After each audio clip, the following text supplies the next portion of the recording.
어떠한 특정 사람과 특별한 유대관계를 가진다든지, 공식적인 자리에서 너무 티나게 한쪽으로 기울어진 태도를 보인다든지, 그러니까 이게 튀는 순간 좀 뒷수습이 힘들어지는 경우가 많습니다. 돌이킬 수 없는 어떠한 상황을 맞닥뜨리는 경우. 그래서 제가 강조드리고 싶은 포인트는 Hey, I got a confession. Been losing all momentum. 안녕하세요. 병원 언니 정지훈입니다. 저도 30대가 되기 전까지는 국회의원이나 대통령 선거 이런 거 관심도 없었고요. 또 정치가 뭔지, 이게 또 나랑 어떤 관계가 있는지 사실 잘 모른 채 살아왔었거든요. 그런데 사회 경험이 쌓이고 또 제가 사업을 하다 보니 이 정치라는 것이 제 삶에도 아주 많은 영향을 끼치더라고요. 근데 이 정치가 국회나 뉴스에서만 존재하는 것이 아니라 조직, 특히나 병원 조직 안에서도 그들만의 정치가 있습니다.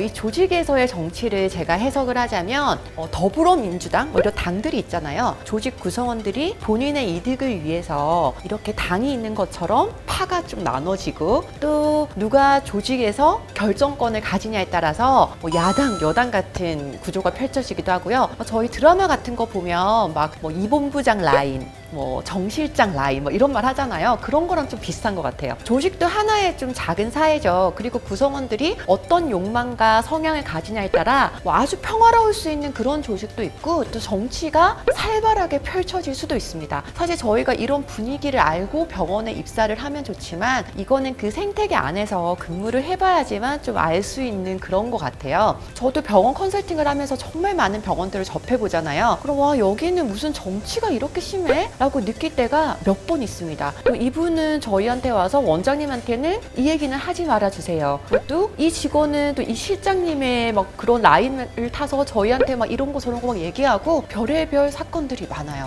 정치 과정에서 여기 붙었다가 저기 붙었다 하는 그런 직원도 봤고요. 와, 이 병원은 저 실장님 말이라면 안 되는 게 없네? 라고 느꼈는데 3개월 뒤에 봤더니 어느 순간 막 피바람이 불어서 내쳐지는 그런 과정도 보고 다양한 일들이 있습니다. 그래서 이 영상을 보시면서 여러분들이 병원도 이런 정치라는 게 있구나. 왜냐면 저는 진짜 몰랐었거든요. 그런 것들을 알고 어느 정도 마음의 준비와 대비를 할 수 있으면 좋을 것 같아서 영상을 준비했습니다. 자, 그럼 이 정치를 하는 조직에 있다면 좀 내가 어떻게 대처해야지 사회생활을 아주 좀 평화롭고 안전하게 잘할 수 있을까? 일단은 정치한다는 것을 좀 느끼고 그 라인을 볼 수 있는 해안을 길러야 돼요. 이런 해안. 사회생활을 하면서 모르는 게 약인 경우도 있지만, 알면서도 모른 척 하는 게 더 득이 되는 경우가 많거든요. 이 흐름과 분위기를 보는 눈을 가지는 것이 정말 중요하다고 생각을 합니다. 와, 최 부장님하고 정 실장님하고 좀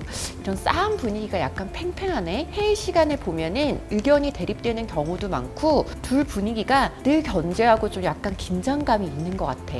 그런데 최 부장님은 항상 박 대리님하고 같이 다니네. 그러고 보니까 정 실장님은 저 최 코디와 늘 자주 대화하고, 이게 조직마다 인사평가 기준은 다 다르겠지만 서로 조직이라는 거는 실리를 추구하면서도 협동하면서 일을 해야 되는 곳이고요. 병원은 그게 더 심한 곳입니다. 끊임없이 조직에서 나오는 막 사소한 문제들, 그리고 나의 평판, 요즘에 평판 관리라는 말도 많이 하잖아요. 내가 한 실수를 좀 커버해 줄 수 있는 그런 상사, 또 내가 좀 더 성과를 낼 수 있게 프로젝트를 조력해주는 상사, 이런 부분들은 존재할 수밖에 없습니다. 조직 규모에 따라서 내가 직접적으로 내 직속 상관이나 나의 인사 권한이 있는 그런 관리자, 또는 원장님, 대표 원장님, 이런 분과 접촉할 수 없는 경우도 많기 때문에 그런 기회가 없는 병원들이 많아요. 그럴 때는 결국은 나의 직속 상사나 주변 사람들의 이 말 한마디로 많은 것들이 결정되죠. 그들이 어떻게 나를 말해주고 나를 어떻게 생각하고 피드백하느냐 따라서 정치 구조를 조직에서 잘 초반에 파악을 좀 하셔야 됩니다. 그리고 나서 가장 좋은 것은 이 해안을 가져서 구조를 파악을 했으면 중립을 유지하는 게 좋겠지만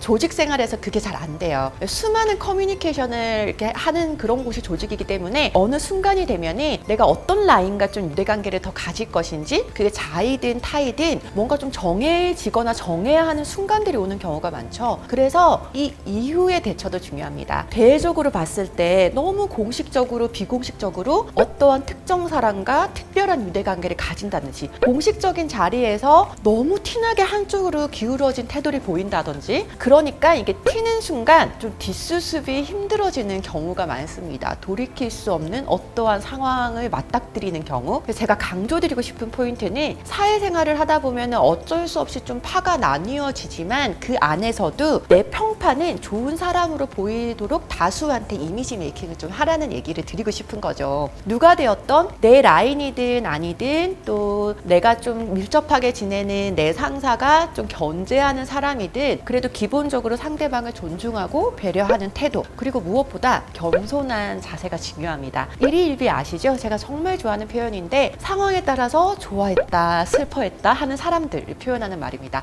사람 일은 한 치 앞도 모릅니다. 더군다나 병원은 정말 그게 심해요. 정치판 이런 병원 가면은 저희가 한 달에 뭐 한 번, 두 번 그 병원 갈 때마다 무슨 사건들이 또 터져 있어요. 어떤 실장이 또 한방을 하고, 또 누가 거기를 또 치고 올라오고, 여러분들 금사빠라고도 하잖아요. 금방 사랑에 빠져서 막 난리치고 얘밖에 없다 하다가 배신당하고 또 땅을 치고 후회한다든지, 그런 게 조직에서도 있을 수 있습니다. 결론은 조직에서 완전한 중립을 취할 수는 없지만 모든 사람에게는 나의 겸손한 모습을 보여라, 그리고 아주 객관적인 상황을 유지하기 위해서 노력해라, 이 말씀을 드리고 싶습니다. 사회생활 초년생이라면 이 영상을 보시고 좀 초기에 병원에 적응하는데 많은 도움이 되시지 않을까 생각을 합니다. 혹시 좀 병원에서 정치를 경험해 봤다던가 지금 그런 상황에 있는 분이라면 댓글을 주시면 너무 좋을 것 같아요. 네, 오늘 영상은 여기서 마무리하도록 하고요. 좋아요와 구독하기, 알림 설정 잊지 마시고요. 댓글 주시면 답변 드리겠습니다. 병원 탐구 생활은 병원 언니, 다음 시간에 또 만나요. 꼭이요. Hey, I got a confession. Been losing all momentum.